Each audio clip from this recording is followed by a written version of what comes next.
Now we're ready for the next chapter, and you'll see it says that it's 6 months later. So 6 months after Papa George took Hugo home with him from the station. And look at Hugo. He looks much nicer. His hair's been cut. Looks like he's in some nice clothing. So looks like Papa George and Mama Jean are taking good care of him. And this chapter is called The Magician. Hugo finished putting on his tuxedo. He rubbed the buttons and admired how smooth and shiny they were. Catching his reflection in the mirror, he stared for a moment. He thought that he looked almost grown up. The Meliuses had emptied out a small storage room in the back of their apartment, and now that room belonged to Hugo. The French Film Academy, through the intervention of René Tabard, arranged for money to be given to the Melius family, and some of that money went into furnishing Hugo's room.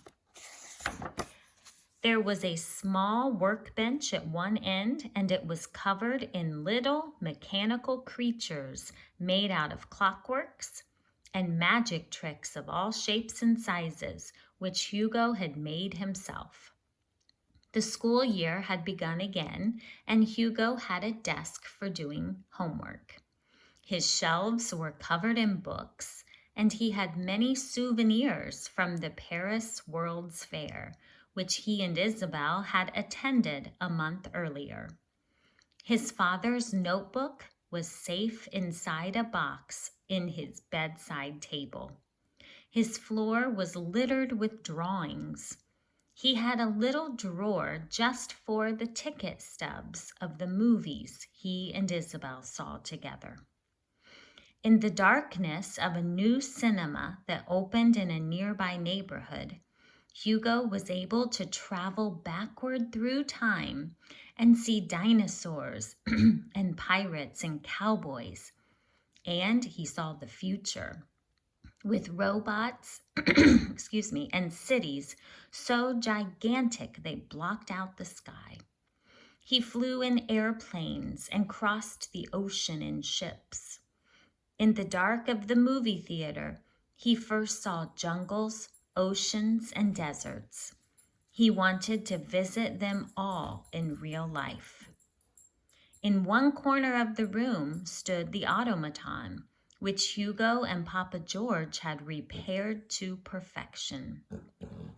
Hugo stuffed his pockets with little magic tricks and cards as he usually did, checked his railroad watch, and knocked on Isabel's door. She opened the door wearing a white dress that seemed to glow.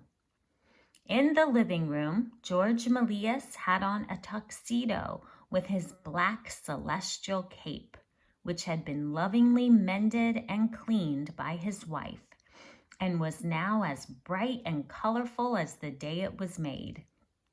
And she wore a dress that sparkled like water. Etienne soon arrived, wearing a beautiful black tuxedo and a brand new eye patch. Hugo picked up the invitation that lay on the table. The French Film Academy invites you to join us for an evening celebrating the life and work of cinema legend George Melius. 2 gleaming motor cars pulled up to the doors of their apartment building, and everyone headed outside. "Oh, my camera," said Isabel. "I almost forgot." She raced back to her room and got the black and silver camera her godparents had given her for her birthday.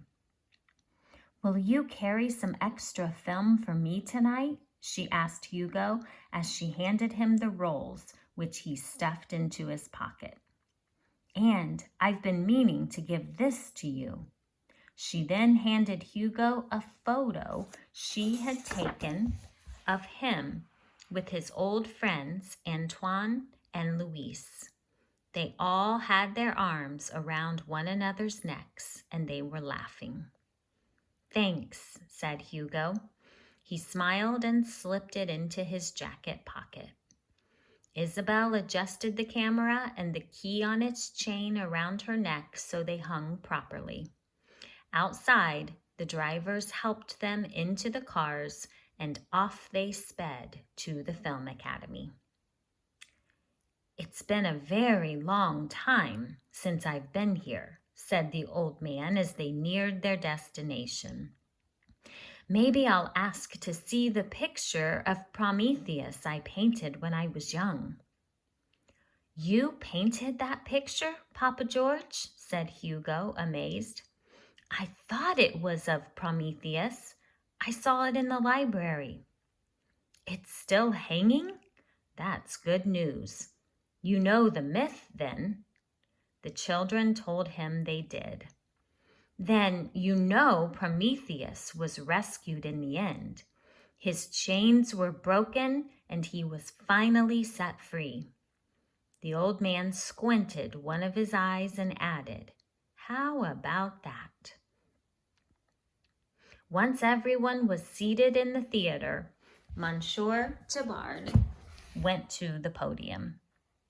"Good evening, ladies and gentlemen," he said. "My name is René Tabard, and I will be your host for this evening. We have gathered here tonight to honor one of our pioneers, George Méliès, who brought magic to the movies. For years, his films were believed to be lost. Indeed, Monsieur Méliès himself was believed to be gone. But we have a most wonderful surprise for the world. Monsieur Méliès is here tonight, and not all of his films were destroyed. Thanks to the diligence of one of the students here, Etienne Pruchon, and with help on the weekends from Hugo and Isabel, the two brave children who are being raised by Monsieur and Madame Méliès, we went back and checked one last time, starting with one film that we found in our own basement. Etienne, Hugo, and Isabel searched through vaults and long-closed archives. They took trips to private collections and such strange places as barns and catacombs, where their work was richly rewarded. They found old negatives, boxes of prints, and trunks full of decaying film, which we're able to save. We now have in our possession over 80 films by Monsieur Méliès, a small fraction of the 500 he produced, but I'm confident that in the years to come, even more of his movies will resurface. Tonight, George Méliès, my boyhood hero, is being rediscovered. Now sit back, open your eyes, and be prepared to dream. Ladies and gentlemen, I present to you the world of George Méliès. The audience cheered and applauded. The lights went down and the orchestra began to play as the curtains opened. Film by film, George's world was projected on screen for the first time in over a decade. And here we see some of Papa George's films.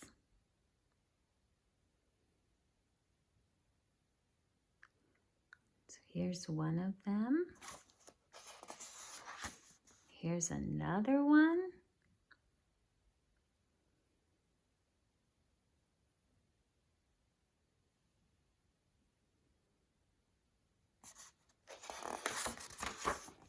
A third one.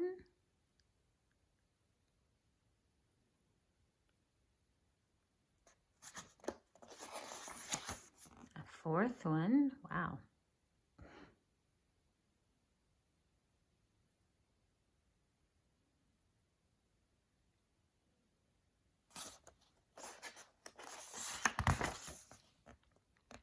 And then the last film shown was A Trip to the Moon. Hugo looked at Isabel. Tears were running down her cheeks in two thin, glimmering lines. The lights came up, and the man of honor was then invited up on stage, where he was given a gold laurel wreath to wear as a crown. He stepped to the podium and said to the audience in a proud, emotion-filled voice, "As I look out at all of you gathered here, I want to say that I don't see a room full of Parisians in top hats and diamonds and silk dresses. I don't see bankers and housewives and store clerks. No, I address you all tonight as you truly are. Wizards, mermaids, travelers, adventurers, and magicians. You are the true dreamers."